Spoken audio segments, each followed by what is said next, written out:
Pisces, very good, very good. You have the Four of Swords, the Eight of Pentacles, the Nine of Wands. These three cards right here are all about how you, Pisces, very much so, are okay, like it is, I said before, with being yourselves. The Four of Swords represent, the Four of Swords and the Eight of Pentacles is about having to put behind you the dysfunctional interactions that you've had with others, right? And seeing things at a bigger purpose, right? For a bigger purpose, learning how to let go and not take personally what you would have taken personally earlier in your life. And a lot of you Pisces realize that, again, the Four of Swords, learning how to let a lot of things go. So maybe people that you dated did a lot of messed up stuff, said a lot of messed up things. But a lot of you Pisces are very much so aware and in tune with yourselves enough to know the dysfunction is what happened. So that's my dog over there. So a lot of, I'm gonna be right back. But a lot of this being a lot of this is really more so about how you Pisces are okay with putting this behind you, right, and walking away. The Nine of Wands is very much so how, since you're okay with that, the Nine of Wands and the Six of Pentacles, right, represents how do I say this? It represents that you still have a lot of people very much so still caught up with the delusion, right? Thinking that you very much so you're ruled by them, right? This idea that you Pisces are very much so pressed, and a lot of you Pisces are very much so not. It's this idea, right, especially when it comes to ones that know you, exes in particular. They're living in a twilight zone. They're living in a twilight zone. They're living in a very warped reality because they're still waiting on you to contact them. Like, they're still waiting on you to contact them, see what they've got going on. They're still waiting on you to be interested in them. And again, the delusion keeps getting worse. The idea that you need them and all of this stuff, and they just, again, that's really going to be their downfall. The idea that they can't get over themselves ever. And it's like, no matter what, it's always this, well, I'd rather be alone than show you any kind of remorse. And it's like, okay, so be alone. So the thing about it is that the Hermit now represents this being a situation for you where, again, the Hermit is you, it represents Virgo, which is your opposite sign. The Hermit, which represents you in this particular reading, is about how you're okay with being alone. This is not something that you're not used to. You're used to way more people disappointing. You're used to way more people, I'm gonna get with you, but you're used to way more people disappointing you than you are people who have your best interest in mind. So people showing you this kind of face, it's not something that you're not used to, right? It's when people show you kindness and consideration is what it is that you're not used to. And it really just goes to show you, Pisces, that kindness and consideration and stuff like that is really in short supply, right? So the thing is that the Three of Wands represents, so a lot of you Pisces are okay with not only being by yourselves, but talking to other people. So very much so, there's an emphasis on people that you may have tried to get to know fairly recently, who still are up underneath the impression that the two of you are playing some sort of game, because you have the Nine of Wands and the Six of Pentacles. They don't seem to understand that you Pisces very much so are not playing a game. So what do? The first thing that they can think of, play the game back.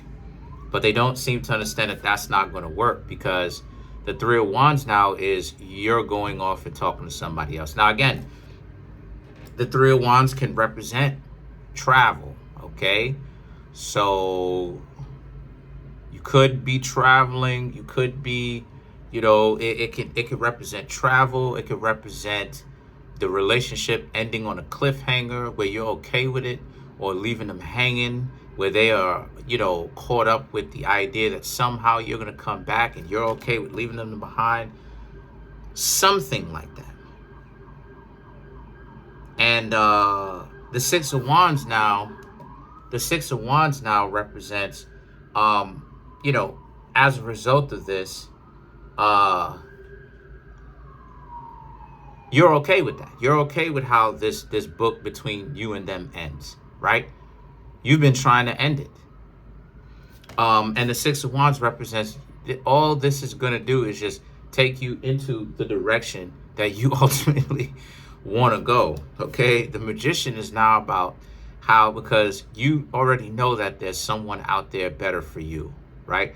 You just haven't necessarily met them yet, which the Magician represents Virgo. So a lot of Virgo energy, a lot of Virgo energy, right? The Hangman, which represents Pisces. So what a lot of you Pisces are going to need, right, is patience. Right? When it comes to finding the correct one, you definitely need patience, because you need to know you need to see a little bit of what's terrible out here before you understand what's good or what's great. And the Hangman represents, and you need to be able to identify, like, see, this is what I'm trying to say. Like, everybody wants to be seen as valuable, including people that play games. So it's like, it really goes to show you how a lot of people do a lot of stuff that they know they're not supposed to be doing, but then they complain about it later, because the Hangman is the patience that a lot of you Pisces are going to need, and that you are developing to be able to see when someone is playing a game, they're playing like they're decent when they're not. And that's the craziness of it all, right? Dysfunctional people are trying to act like they got it together. People who emotionally got it together are doing their thing. So one can't even feel good enough, right, to come out of the darkness. One has to assimilate themselves amongst good people and act like they're decent as well, right? And this is why patience is so much needed, because you need to be able to understand when a person is faking it. And then you have the High Priestess. And then the High Priestess represents how it is. Well, the High Priestess is Virgo again, right? Virgo is esoterically ruled by the moon, right? High Priestess, the moon energy, all that stuff. So you Pisces are esoterically ruled by Pluto, right? You're ruled by Jupiter and Neptune on an exoteric level, but on a different level, you're also ruled by Pluto, right? So this is the symbol also. The half moon and the rod is also the symbol for Pluto as well. So what am I saying, right? I'm saying with the High Priestess, honestly, it's best for you to, when someone is wilding out and they're really ignorant, to just ghost them. Because trying to talk to somebody when they have this type of messed up mentality is not going to do any better. And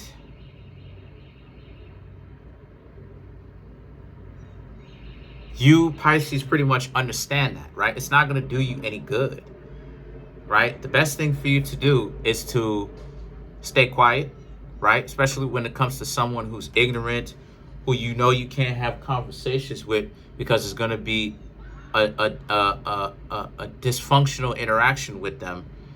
Stay quiet and exit stage left. So let's clarify some of these cards. Let's clarify the High Priestess.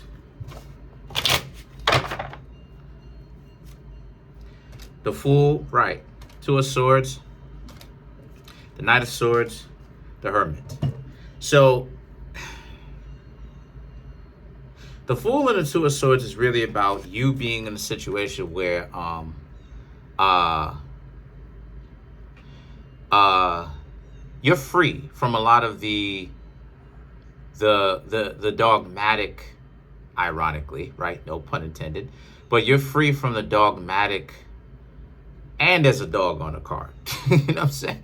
But you're free from the dogmatic idea of you're supposed to try to make relationships work no matter what they do, right? Because that's the other thing too, right? Two of Swords. This person is not going to change their ways unless they legitimately see the value in changing their ways. Right now, you have a lot of really goofy people who choose to really be stupid and quite self-sabotaging and dysfunctional. So you, Pisces, are learning to allow that to happen, right? But the Knight of Swords and the Hermit now is about, which you already have the Hermit, by the way, but the Knight of Swords and the Hermit is about how these people got too many secrets. So when you run into people who have too many secrets, who are not really willing to share a part of themselves, they're not trying, they're not really willing to, they're not trying whatsoever, that's obviously something that you really should stay away from. So that's pretty much it. Comment on the video, like the video, subscribe to the YouTube channel, share the video. I'm trying to make my YouTube channel grow to 10,000 subscribers. Right now, we have 9,200. We got 9,230 subscribers. Smash the subscribe button, smash that like button, hit the notification bell, set that notification bell to all so you can be notified whenever I drop my video.